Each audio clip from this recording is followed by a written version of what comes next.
Continuo a domandarmi come mai al di sopra del pavimento di pietra, quello antico, poi abbiano steso questa grande quantità di terra frammista a scaglie di sasso e a tutto questo materiale ferroso che sembra una discarica.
In lontananza, non so se si percepisce, si sentono ancora i rumori dei Canadair che stanno spegnendo gli ultimi focolai degli incendi che sono divampati in Val Grande, e per fortuna il centinaio di sfollati che sono stati sfollati precauzionalmente da uno dei paesini di montagna di uno dei comuni colpiti dagli incendi hanno potuto rientrare nelle loro abitazioni.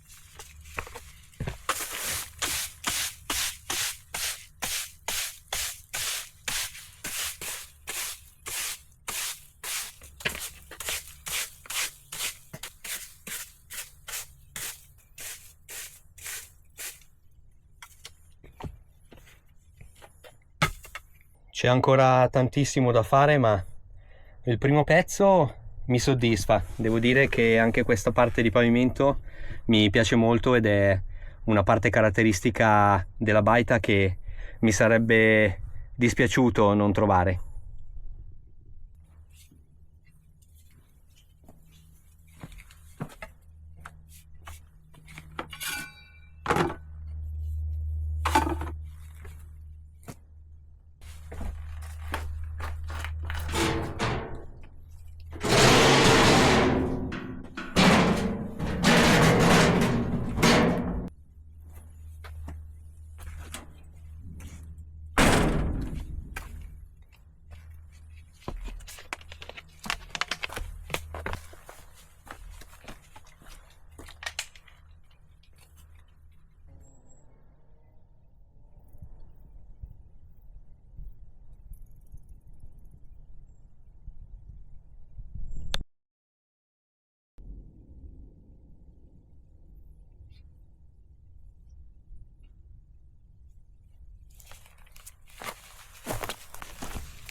Dopo le piogge di questi ultimi 2 giorni, questi grossi temporali, il pavimento si è addirittura pulito e si può meglio apprezzare, anzi si possono meglio apprezzare le lastre di cui è composto, e sono delle piode molto grosse.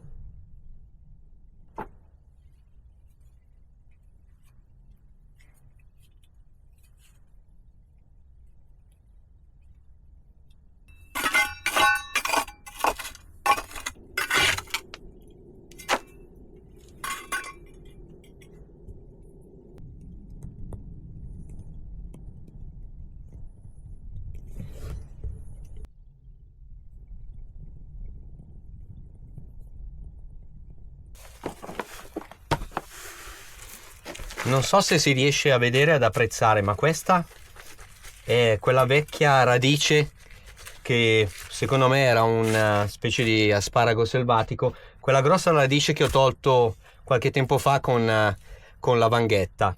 L'ho tagliata tutta con la vanga, era grossa più o meno così, queste dimensioni. La parte interrata è rimasta ancora sotto, se si può vedere qua c'è la radice.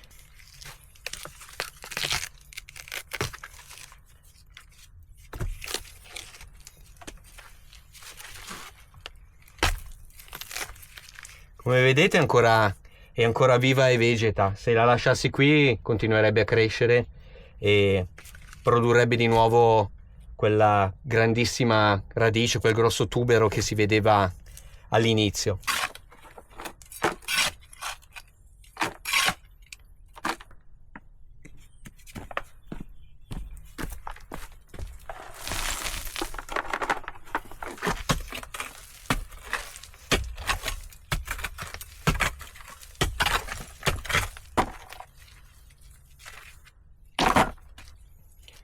Purtroppo non c'è un altro modo di fare questo lavoro.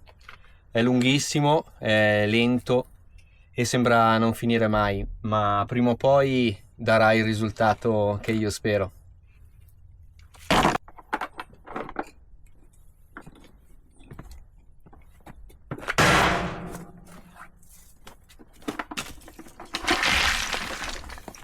Il lavoro che sto facendo è a dir poco faticoso.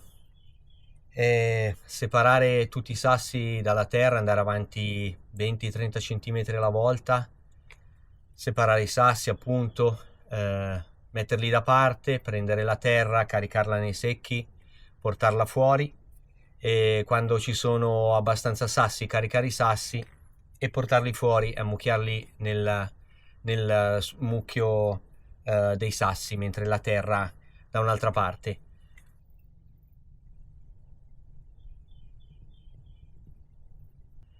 Ripeto, qua dentro nella porcilaia non circola l'aria, c'è tantissima umidità e moltissimo caldo, per cui è difficile andare avanti per più di 20-30 minuti alla volta. Bisogna uscire, prendere un po' di aria e bere un po', perché anche se non fa caldo, perché il cielo è coperto, a livello di temperatura non fa caldissimo, ma l'umidità è tanta e quindi ci si disidrata facilmente. Adesso vado a bere un po' d'acqua.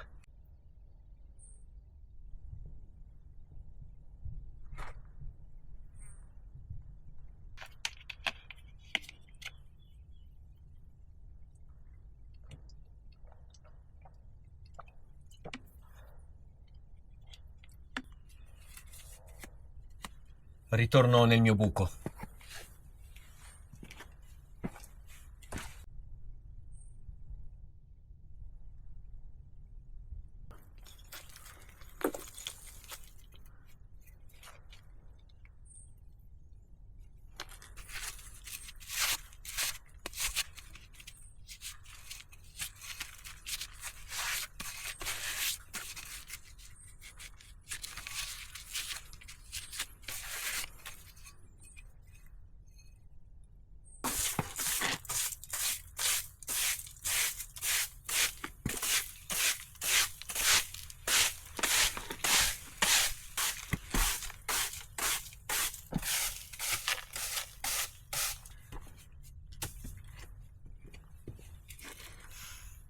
Anche oggi il resoconto di 2 ore, 2 ore e mezza di lavoro, un altro 40 centimetri di pavimento scoperto.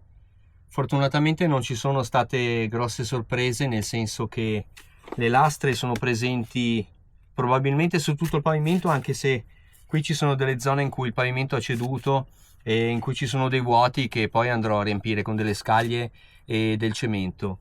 Il lavoro è lunghissimo, come ho già detto, ma 40-50 cm alla volta, altri 2 o 3 giorni dovrei riuscire a finire il lavoro.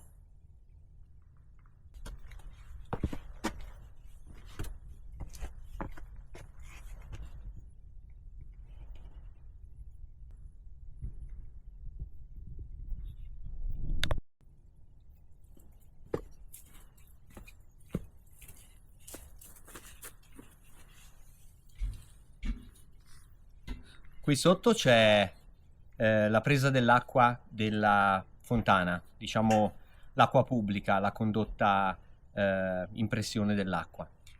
Poiché, come vi ho forse già detto in un altro video, anticamente c'era una sorgente che portava l'acqua alla fontana che sta a 20 metri a monte, però questa sorgente con molta probabilità o ha cambiato il suo corso o semplicemente si è prosciugata, per cui attualmente la fontana è alimentata dalla rete d'acqua pubblica. Non essendoci la possibilità di approvvigionarsi con dell'acqua tirando un tubo da un rio o da una sorgente vicina, perché purtroppo qui nelle immediate vicinanze non ce ne sono, ho fatto domanda di allacciamento all'acquedotto comunale. Ahimè, era una cosa che non avrei mai voluto fare se avessi avuto un'alternativa, ma purtroppo dovevo farlo. E tra un paio di giorni dovrebbero venire i tecnici comunali per vedere di poter predisporre lo scavo, diciamo, da questo pozzetto fino alla baita, che sono circa una cinquantina di metri. Per cui vediamo, a breve, diciamo, a breve, nel giro di qualche mese potremmo avere comunque l'acqua nella baita, che è una cosa molto positiva che potrebbe cambiare di molto il nostro modo di vivere all'interno della baita e avere almeno la comodità dell'acqua corrente.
Questo sembra a tutti gli effetti il cappellotto in terracotta di un vecchio comignolo.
vedete che i sassi si sono separati a causa dello slittamento verso valle del muro, questo muro verticale, che qua in mezzo ha anche una grossa crepa, per cui sicuramente ha avuto nei decenni un cedimento e andrà consolidato.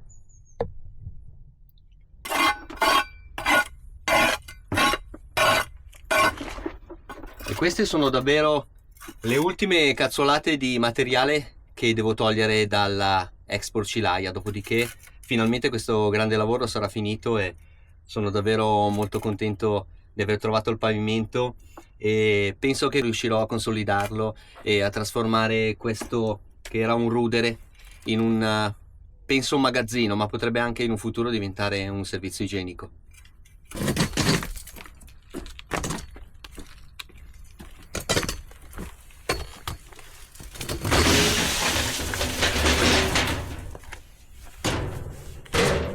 Questa era anche l'ultima cariolata di materiale.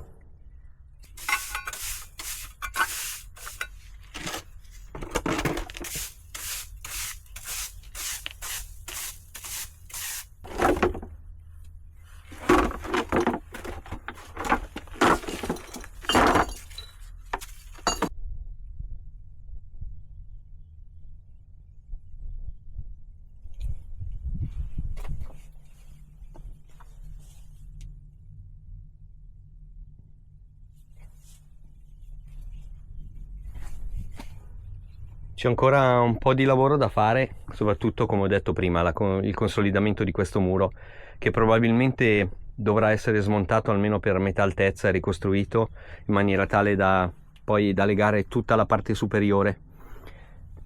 Questa parte andrà ricostruita con il voltino della porta e dovrà essere ancorata dove in principio era ancorata, ossia qui. Ecco, questo è tutto il materiale ferroso che ho trovato scavando.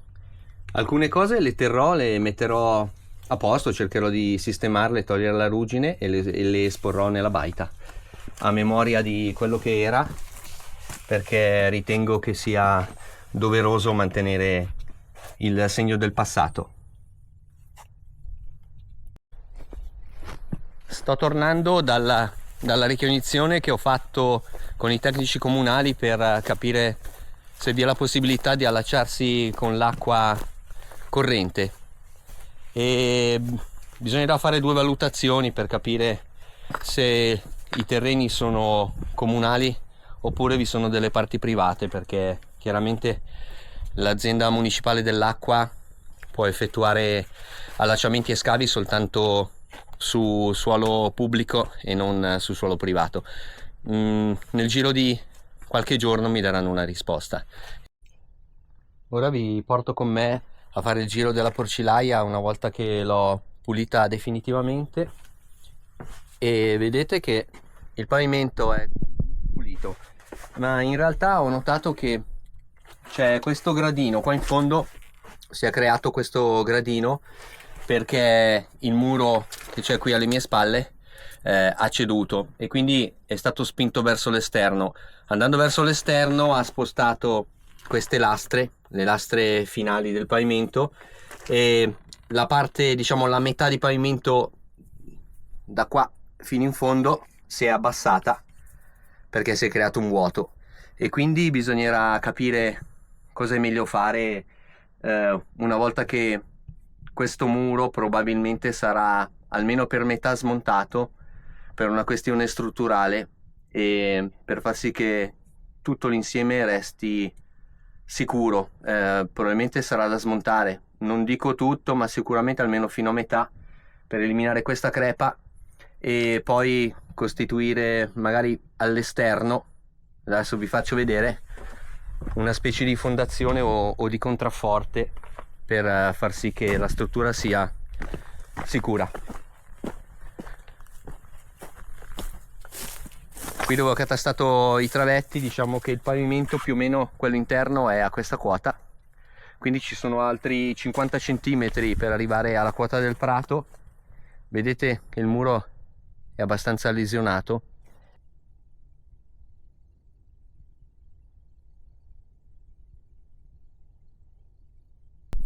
probabilmente togliendo questo legname bisognerà ricostruire una specie di fondazione, un contrafforte sul primo metro di muro, in maniera tale che poi possa essere ricostruita la parte superiore in sicurezza. Ecco, vi faccio vedere alcuni degli oggetti che ho ritrovato. Non ce ne sono davvero tantissimi, ma ne ho selezionati solo alcuni, giusto così ad esempio. La cosa più particolari sono queste posate. Qui abbiamo un vecchio cardine, un paio di forbici. Questa potrebbe essere una specie di piccolo coltello da cucina, assolutamente. Qui c'è un peso con un primo così anello, sembrerebbe di una catena, non sapremo mai a cosa è servito, un bollone, un vecchio chiodo. Questa era una serratura, dei ganci, un altro cardine di una porta, e questa paletta sembra una paletta da camino, e infine qualche bicchiere in vetro.